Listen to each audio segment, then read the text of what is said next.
On a falling star, made no difference near or far. Hit your wishes on a plane go. Everyone make their cash, only a fool could know. All right, hello. Today I'm here with Peter Black, or Blackie as he's better known, from the good old Aussie band, the Hard-Ons. How are you? Not too bad, thank you. Thanks for having me. Yeah, no, anytime. Can you believe that you're about to embark on a 40-year anniversary tour? I'm that old. Excellent. No, I can't believe it. When I actually stop to think about it, which I never do, I never stop and I never think. Those two things, what are they? But yeah, when I do stop to think about it, it's kind of like, far out, that's a long bloody time. Yeah, it's crazy. And can you tell us a bit about the doco, the most Australian band ever?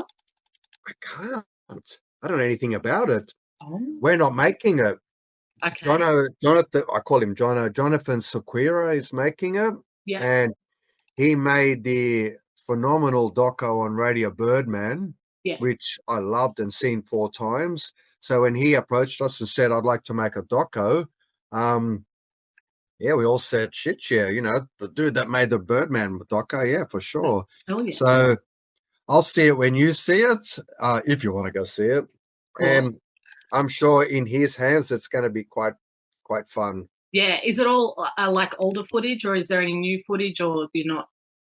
I think, look, I have a feeling he wants to do it as a 2-parter. Okay. Our first 10 years or so, and then the rest. Yeah. The so-called golden age, and then the boring bits. Yeah, so we'll see. Although, whenever people say to me, why don't you write a book? Why don't you do a doco? Why don't you do this? And I'm like, I don't know what to say, man. I'm one of the most boringest dudes I know. So no, not true. Let's see how he makes it. I'm sure he's going to make us look good. Yeah, for sure. Now, where did the name for the new album come from? It's the name of 2 songs. The first songs on side 1 and 2 joined together. Oh, there's a song called I Like You a Lot, and there's a song called Getting Older, and that was Ray's idea, and we just spliced them together. Yeah. Oh, that's pretty awesome. And sonically, how did you guys decide on the direction of this album? There's never really a decision. It's just really, for me, it's what I'm feeling at the moment, and, which ideas I'm working on, which ones give me the most energy, tickle my fancy the most, and which, when I look at them together, like we obviously, we demo up to 20 to 30 tracks and then whittle them down to make a really strong record. Because, you want, as I said before, we're at the age where we still love albums as albums, like I remember getting a record, you play it start to finish and, you're on a little mini journey, and, they're just songs that we thought, would make a good record. Yeah. And one of the other things, I can't really talk about it much at the moment because I hate talking about shit until it happens, but we have tracked another record which isn't ready yet, which is quite heavy. Awesome. Quite not much melodicness to it. So just, you always do yin and yang. You go heavy for a while, then you get bored, then you go melodic for a while, you get bored, then, you keep swapping around and, to keep things, fresh. Yeah. I heard somewhere that this album is more pop. Is that correct? Yeah. Yeah. So very pop. That's crazy. Well, see, I think pop to you guys and pop to me might be something very different, because I gave Buzz a listen, and I was pleasantly surprised by the heaviness, like, that we all know and love from you guys. It was still there. Is everything on I Like You a Lot, Getting Older, is everything going to be more pop, or are you going to hark back to your heavier sound? No, look, it's still like with us, it's still basically a mixture, but there are some very, very, very melodic moments, like almost twee. And, I know, I guess the word pop, like punk, or metal or anything, it goes through so many changes. Like when people say pop, it's Yeah. like, I don't get it. It's like, to me, the Kinks were pop, Buzzcocks were pop, the Ramones were really melodic and pop. They wrote some of the most beautiful pop songs ever. Yeah. As well as, 60s stuff like Motown and things like that. So I don't really, and we're all massive power pop fans too. I don't see, people say pop and it's like, oh, you mean like Taylor Swift? It's like, I know my niece loves Taylor Swift, but I don't really know her music. So maybe it is, I don't really know. But yeah, pop for old farts. That's a better description, maybe. I like that. Old fart stuff. Yeah. And have you guys got any new influences for this album, music-wise? Maybe not so much any current pop artists, but do you have any newer influences? Not that I can point out, but where, when I say the word old farts, I know like a lot of my, friends, old buddies, they sort of love the stuff they loved as kids and never really ventured far out of that bracket. Yeah. But all four of us, we're constantly searching for new shit, and still getting buzzed by, some incredible, music that keeps popping up. Yeah. So yeah, we're never standing still. But I guess, for me, I guess the stuff that I've been listening to recently that it's not that recent, but I've listened to a little bit of Afro funk. That's cool. Which I didn't know there was so much savage hardcore funk out there. Oh yeah. And a lot of dub as well. Wow. But that doesn't really shine out in the music. But then at the same time, I went back and rediscovered a lot of old Motown, and following those three songwriters that were there at the beginning when they got the shits with Motown and left and formed their own label. Yep. Some of the more soulful stuff that they came with later. And obviously everything that we listened to would filter in, Yeah. So Yeah. I would say yes. Not that I could pinpoint it, but every day I'm searching for stuff. And, my favorite radio station here is 2SCR, and it's so good. There's so much new music. I'm driving around and I'm fucking deaf, which makes it hard. So I don't hear the back announcement. I'm like, far out, who's this? This is awesome. Yeah. Oh, I hate that when you find something really good on the radio and you miss who it is. I know. Sometimes I go on their website and a few of their DJs leave up playlists. But yeah, to answer your question, yeah, definitely. We're not like, there's been no good music since 1987. Yeah. We're old, but we're not that old yet. Well, that brings me to my next statement. As a millennial, I just wanted to say that your earlier albums sound a lot like they could have been released today, if that makes any sort of sense. They really resonate with me. And I think the younger generations should really give you guys a listen, or even ask their parents about the Hard-Ons, if they appreciated good music, that is, because it feels like a lot of them might be missing out. At your shows, do you feel like there's a mix of fans? Is there some quite younger ones and then older ones, or is it, what's the mix like? Look, it's mainly people our age. Yeah. And I get it. Like, you never really think about a generation gap until you get older. And then you sort of I had lunch with my niece today and she goes, right, Uncle Blackie, Taylor Swift or Kanye West? And I'm like, oh, I guess Kanye West. And she's, was rolling her eyes at me, and I know I couldn't have said to her, well, Discharge or Crass, Saints or Radio Birdman, wouldn't have made sense to her. Yeah. And, even my son, a lot of the times we're in a car and he rolls his eyes, if I'm playing Blue Oyster Cult or something like that. Yeah. It's mainly old farts, but yeah, I've noticed a few younger people coming in, and I mean, sometimes things go in cycle, people sometimes really dig guitar-based music, then they get bored and they want, more dancey sort of shit. Then they go back and want more rock and roll stuff, and you know, but I mean, you know, like far out. Yeah, you can say, so many people say, oh, but, you know, dance music's so big nowadays. It's like, yeah, but I think every single Iron Maiden show was sold out, you know, in stadiums, you know, Yeah. not so. Yeah, we're still seeing those bands, no matter what timeline, really coming back and playing, and they're still getting sold out, like you said. Like it's across Yeah. every generation, I suppose. But yeah, Man, there's definitely enough good stuff out there for everyone. yeah, for sure. No, I totally agree. Is there a difference playing live here in Australia to playing in other countries, do you think? Not really. It's surprisingly universal. Just Yeah. people that, you know, dig that live music buzz, which is almost like, you know, it's just that I see a lot of things in terms of energy. And, you know, you go to play live, like Yeah.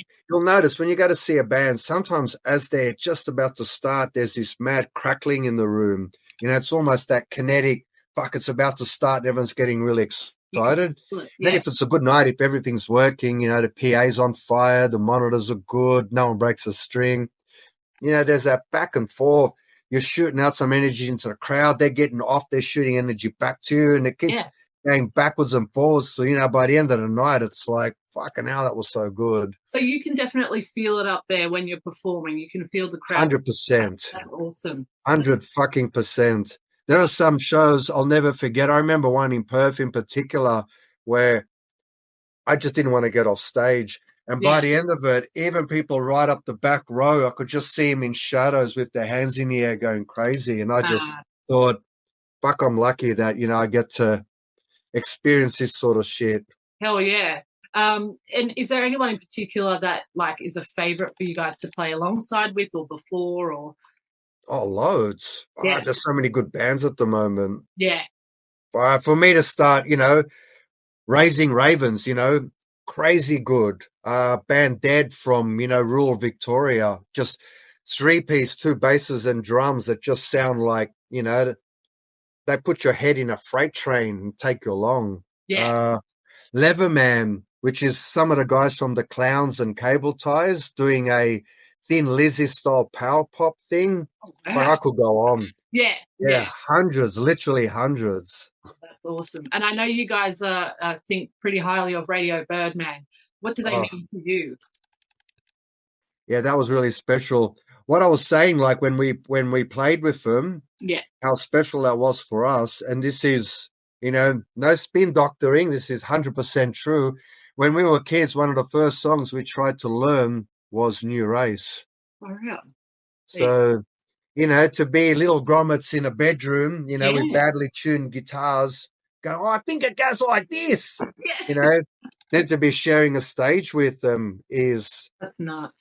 Yeah, exactly. It's nuts. That's it's amazing. Indescribable, whatever the correct wording is. I reckon there's still music to come after this album. Yeah. Nice. Yeah, we're still demoing, you know, like we never stop. And, you know, the guys sometimes get a little bit fatigued, but, you know, I've got loads of new ideas to smash them with. And, yeah, we probably already demoed maybe 9 new tracks, you know, and we're just, you know, we store them, listen to them. If they still give us a buzz 3-4 months later, if it still has a certain energy, we'll, you know, pull it out again. And touch wood. Yes, there's no sign of you guys slowing down, so that's awesome. Yeah.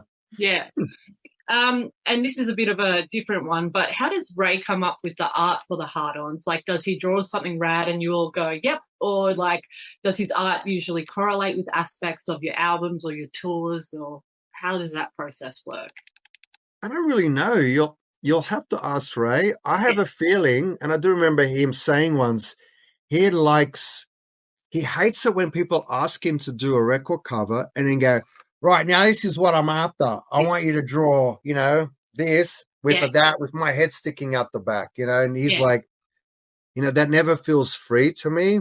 So I think he just loves doodling and seeing what happens. And I guess because, you know, he's in a band, he's always thinking about the music, that a lot of times it just seems that the visual that he comes up with does seem to fit the band aesthetically. He's amazing. I love his art. It just seems to Yeah. work for you guys and really captures you guys like I don't think anyone else could. It's awesome. Yeah. Yeah. No, I know. I know some of his biggest influences. Well, one of them was a grandfather who was a really good drawer and used to sit with him and draw with him. Wow. Taught him a lot of basics, but he really likes Carl Barks, who I think used to draw the early Donald Ducks and Uncle Scrooge and stuff. He really loves him, There you go. and he loves. I think it's Steve Dicto a Okay. lot. One of the early. I think he drew the early Spider-Mans, like a lot of comic book art. Yeah. And, he loves Robert Crumb, From yeah, I was MC Escher. Yeah, Yeah. just, again, like with music, I think his tastes are really quite broad. He likes a lot of things, but he does obviously tend to like a lot of comic art. yeah. Um, Too so, talented. mm. Amazing. And you guys have seen quite a big success over in countries like Europe, I believe, and even Asia. How does that feel? We do well in Japan, and Europe has always been pretty kind to us. Yeah. When you play at home, like in Australia, do you guys still get a really good reception? I think so. I think yeah, I think so. Again, it's like, you go up and down. There's obviously been many, many lean years. Then, like, again, when you've been around for this long, eventually people are going to be, oh, fucking hell, I've seen the Hard-Ons 20 times in the last 6 months. I need a break. And, I hear, but yeah, definitely. I think and we still, like, playing live is pretty special. Like, dragging your amps out, setting up, and, just the sheer physicalness of volume it's not good for my hearing, unfortunately, but it does feel fucking awesome. Yeah. Like, yeah, I know it's maybe not all that healthy for you, for your hearing. And I've read somewhere recently, hearing loss is like a good step up to dementia. Oh, great. It's like, oh, fucking hell, I'm fucked. So much to look forward to there. Yeah. But just performing live, I think people can still see that we, dig it just as much as ever. And I would say yes. Yeah. And how's touring for you guys still? Like, is it still like you're just with your mates and it's pretty relaxed? And Yeah. Yeah. Yeah, it can get, you call it cabin fever when you've been in a van for so long. There's always going to be, a little bit rubbing each other the wrong way. But at the same time, in particular, me and Ray, we've known each other since 1975. So we can always read each other's moods. And if someone's, in a bit of a mood, it's like, give him a little bit of breathing space. Give him the single room tonight, let him, chill out and things like that. But yeah, we, like every band, have a few moments, but they're really far and few between for us. Yeah. No, that's really good. And is there a favorite song that you guys have? I don't know if you're allowed to tell us or not, but a favorite song that you have from the new album? Yeah, I really like the last track called Pushover. Mm-hmm. I was really happy with that. And that was a real late addition to the record. And that was Murray hassling me saying, there's no shoegaze on the record. So I went, all right, mate, you want some shoegaze? So I came in with that song. Yeah. I don't know if it's technically shoegaze, but it was an idea I had for quite a while that I rediscovered, when he said blah, blah, blah. But I'm really pleased with it. And the very first song that the album opens with, I Like You a Lot, just lyrically, it's about a little buddy of mine who, I adore. And I don't know, the melody is kind of understated and it feels like I was trying to aim for a soul pop track, and sounds big-headed, but I think I got it. And no, I think you have. It feels really good to me. Even when we've been jamming it lately, to get ready to play live, it fucking feels really nice. Yeah. But there's a lot on this new record. Always with your new record, and you should feel this way every time. Yeah. Always really, really happy with what we've done. Yeah. No, that's so good. So, that's how when you feel really together and like you can, good job. It's say there, but yes, exactly what you said. Like it's nice when you walk away from it happy and like, yeah, we really put out what we wanted to, and yeah. Yeah, utterly. And we always push ourselves because I think that's one of the things that helps us stay fresh and not get stale. We never, I guess some bands can be a bit more successful by sticking to some sort of, I'm not going to say formula because that's a bit mean, but they've got a like little niche, but we're more little, should we try this? Should we try that? That's it. Yeah, and on this record, I think there's, one of the tracks has one of the best guitar solos I've ever fluked on live, because doing a guitar solo in a studio, it's hard because, it's not as vibed as being in front of a crowd. Although the guys were staring at me like, come on, do something. But yeah, no, just fully happy. Oh, good. That's awesome. And where can we get all the info about the upcoming tour in October? It starts in October, doesn't it? Yes. Yeah, cool. I think October the 19th, when we get back from Europe. Yep. We've got the doco showing first on the 16th, I think. Man, I'm so hopeless. I had to borrow my sister's suitcase to go to start packing. But yes, I don't really look at stuff until, I'm going. Yeah.